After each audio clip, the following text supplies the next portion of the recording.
Hi everyone, my name's Judy and I'm here to tell you about ink and how to make ink from natural materials. Could be things that are in your backyard, you walk around your neighborhood, could be things that you're growing in your garden. So that's what we're going to look at right now. And this is my niece Niki. Hello. Niki's going to demonstrate these things that I'm talking about. So let's look at a few of them and we'll talk about kind of the most straightforward way to do this project, should you like to do it. First thing is to have a notebook. So I like to take notes, have a notebook handy, so I can write down the dates of when I collected it, how much I collected it, how much I'm using, all of that. Then next thing is to have a good collection of jars. So jars and containers to hold these things in. And a stainless steel pot. Will you pull out that pot? I have pots of different sizes. This is one of the smaller ones, and I also have some really big ones. And buckets to put things in. And have brushes and some measuring spoons, all stainless steel. And I also have a scale. So if you don't have a scale, that's all right. You can use measuring spoons and jars. A lot of these ball jars have measurements on the side of them. So take good notes and have some fun. Some of the things that I've brought for you today are out there in your neighborhood. One of them is walnut, and we'll look at walnut first. And Niki's going to hold up some pieces. She's got gloves on because walnut, here we go, you can give that to me. Because walnut stains, and especially when it's green. So what we're looking at now is some dried brown walnut. If it's green, then you want to wear gloves while you're picking it because it will stain your hands. So this is brown and really fun and easy to work with. What I did was I took equal amounts of hulls to water. So I put them in here, about 250 grams of walnut hulls. And I put in about 250 grams, 250 milliliters of water. And I let it sit here. It's been sitting for about an hour or so, getting nice and dark. And what we're going to do now is strain the hulls out because we really don't want to paint with those little chunks in it. Do you heat up the water first? So I did, good question. So Niki asked, do you have to heat up the water? I did use a hot pot. So I had an electric kettle and the water was boiling and I poured it in. You can also cook them on the stove. I like to do them, I have a little portable, one of those little portable stoves, and I'll do it outside with lots of ventilation. So these things aren't poisonous, but they do have a certain aroma or fragrance that follows them, and you may or may not want this in your house. So the walnuts you can do with the hot pot, and you can use them multiple times. So what we're going to do now is I have a piece of fabric. You can also use coffee filters, just like that. We're going to use a piece of fabric. I love having all these pieces of dyed fabric to play around with later. So Niki and I, we're going to put this in here. Oh, push that in. Shoot, it's all Yeah, that's okay. We have a little bit from last time. Okay, and what she's going to do now is pour the solution and strain out the holes.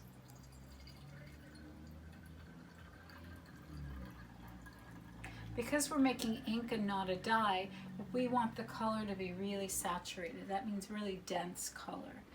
Because the fabric's not grabbing it, we're going to paint it right on top of a piece of paper. So it's pretty well strained off. Yeah, I'll help you out here. Okay, there you go. And now what she's going to do, here we've ended up with about not quite 250 milliliters. So take the brush of your choice. And you got a piece of paper handy? Awesome. And you can lay it flat. Yeah. Yeah, that's a nice, that's a lovely brown color. Oopsie, it's going to start dripping. Now you can let it lay flat and dry. And walnut's one of those colors that oxidizes as it dries, so that means it'll dry a little bit darker than when you started with it. And something that we added to the walnut that you didn't get to see was some gum arabic. And gum arabic is added into a lot of the commercial watercolors and inks that you see on the market.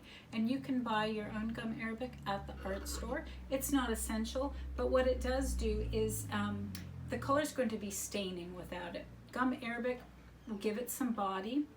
We'll give it a little lighter texture. It'll help sit on the paper a little bit differently. It'll sit up on top of the paper, and when it dries, there'll be a bit of a sheen on it. It'll be slightly shinier than when it didn't have any. So it's a nice thing to use, and it's very common in all watercolors. And gum arabic, it comes from the gum acacia tree. So it comes from a tree. It's the gum that's on a tree, and this is native to Africa. And most of our gum arabic comes from Senegal.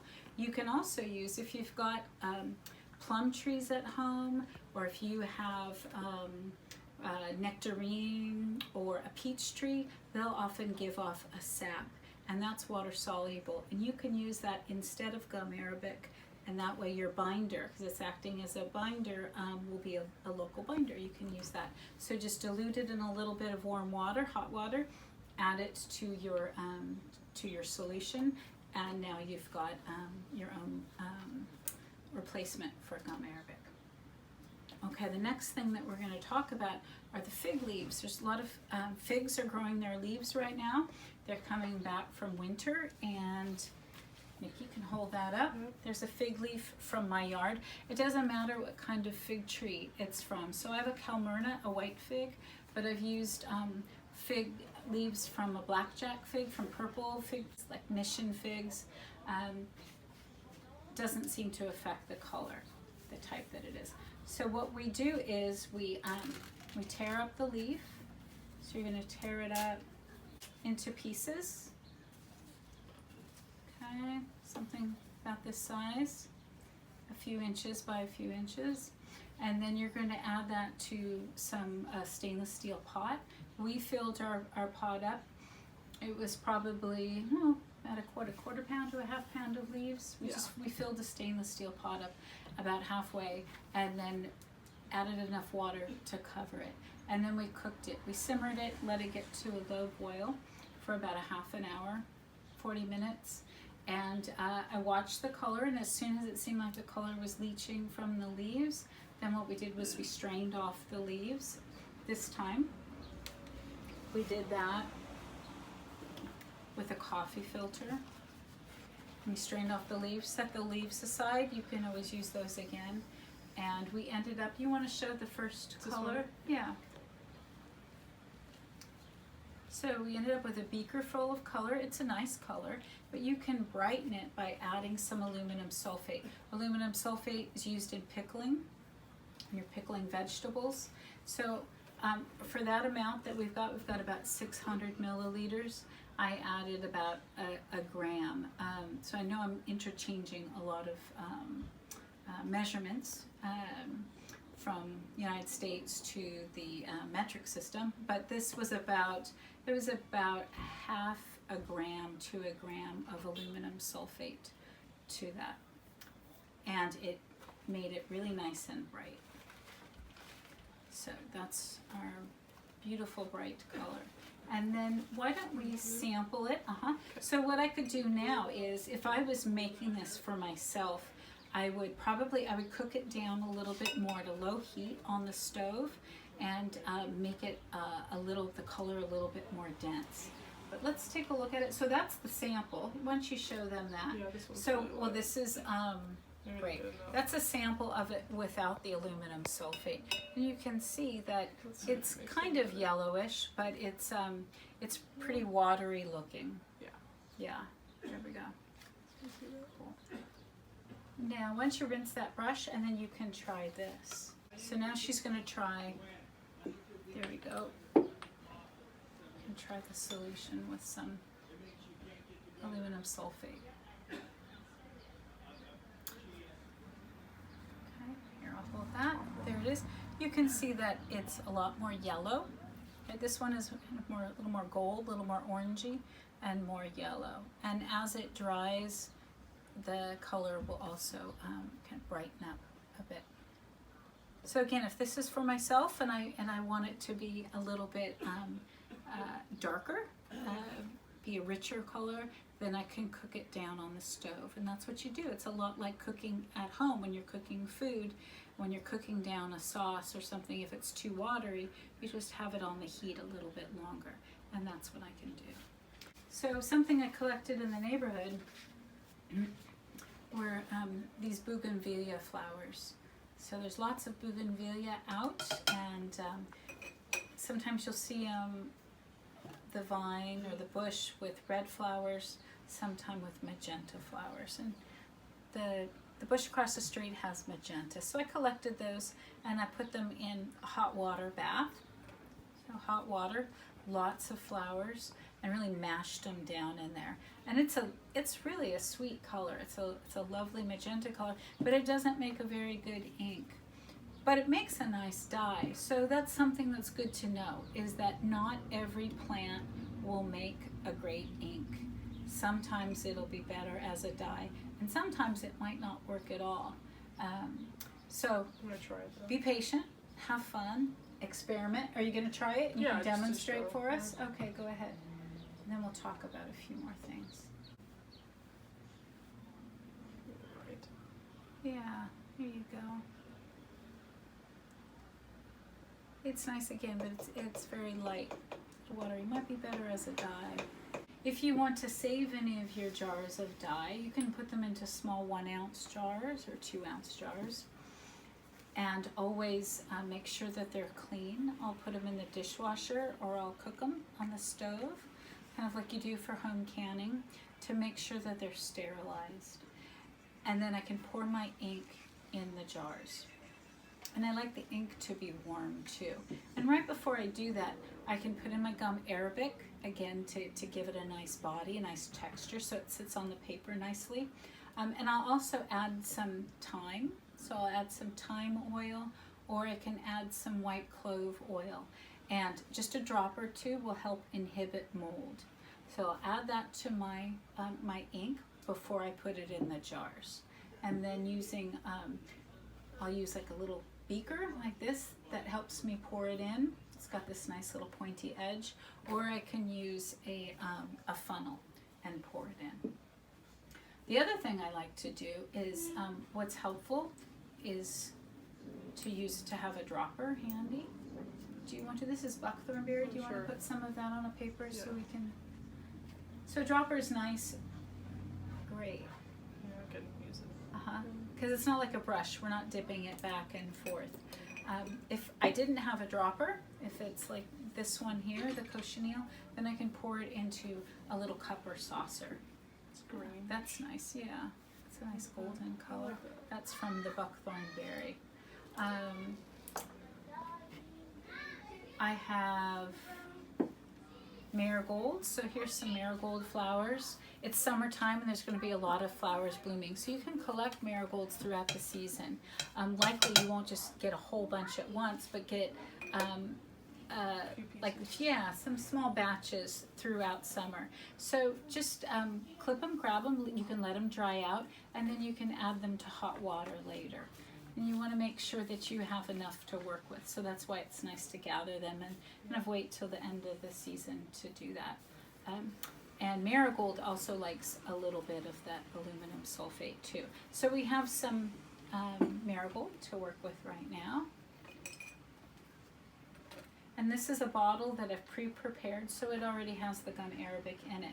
And because she's got her brush, we're not going to dip the brush in there. I'll put a dropper down, and then you can move it around on the paper. So we're going to drop some in here for her, and then she's just going to paint. There we go.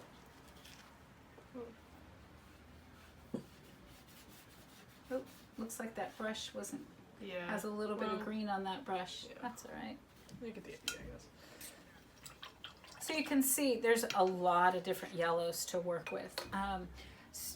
So many different flowers will give you a yellow, and leaves too. We saw that with the fig. Oh, do you want to hold up the birch leaves? Oh, yeah. The birch will give you a nice yellow, but they all give you a different kind of yellow. So some yellows are like warm orangey yellows, like the marigold, and then some like the fig or the birch or the buckthorn berry will give you a green or yellow. Okay, so for you artist explorers out there, you're going to play around, because if you're picking from your garden or you're foraging, you're going to work with what you have. So what I like to say is start off with less water. So water is the universal solvent. So all you need to make with these are all water-based inks, is to put the marigolds that you have in the jar and then add just enough water to cover them and start there. And then you can always add more water. So pH strips, I bet some of you know about them, or maybe you've worked with them. It tests how acidic or how alkaline your, or basic, thank you, your solution is. You can also test your water. So I found out where I am. I'm at my parents' house visiting, and so it's not the water that I'm used to. And the water that was coming out of the tap was more basic. And then the bottled water was more acidic, so I was finding that I needed to balance it. So it's helpful to test your water and to test your solution, especially if you have a result that isn't what you expected, if it's surprising. And of course, take notes. So here's the pH strips. You take one off, and then you dip it into your solution, and you can compare it with the chart. And that's especially good with any of the red things, like the red flowers or berries. They're very pH sensitive, so you might notice them shift, or you can make them shift by adding baking soda or adding washing soda, and that will often turns them into blue or green colors. And when they're acidic, they tend to be more red and orange. And don't they fade faster too? And they do fade faster, so that's important to know. Yeah, pokeberry, all of those, the berries and flowers that are red, they have a tendency to fade a lot faster than the other colors. Paper. And paper. So Niki's handing me some paper. We were using watercolor paper for our samples. I like to use watercolor paper because it's a little heavier weight than the paper you use out of your printer or your regular notebook paper. So it's nice to have a heavier weight paper. And then, let's talk about protective gear. So you were wearing gloves. Okay, it's great to use gloves. And we also have masks. Of course, everyone's wearing masks and gloves right now. It's also good to wear a mask when you're doing a lot of these things, especially when you're working with the aluminum sulfate, because it's kind of fine and powdery. It has a texture very similar to baking soda. So wear a mask when you do that. If you have any questions, please take a look at the PowerPoint that I compiled for all of you, and my contact information is there, and I'm happy to answer any questions you might have. So thanks so much, and I hope you enjoyed it.